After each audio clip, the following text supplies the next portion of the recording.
আপনারা যে ইসি ফার্মটি দেখছেন এটির বয়স আজকে 8 দিন।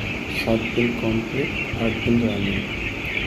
ফার্মটিতে আজকে এভারেজ ওয়েট আছে 245 গ্রাম।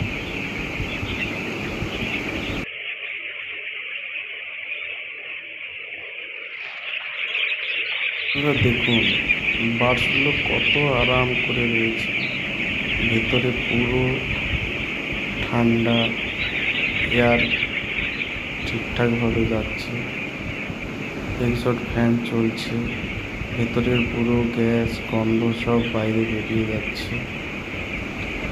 আপনারা এইভাবে চাষ করলে অনেক প্রফিট পাবেন, এতে বার্ডসটা ভালো থাকবে, হেলদি থাকবে, তাতে আমরা ভালো রেজাল্ট পাবো, প্রফিট ভালো হবে। আপনারা ভালো করে এটি ফলো করুন, দেখুন।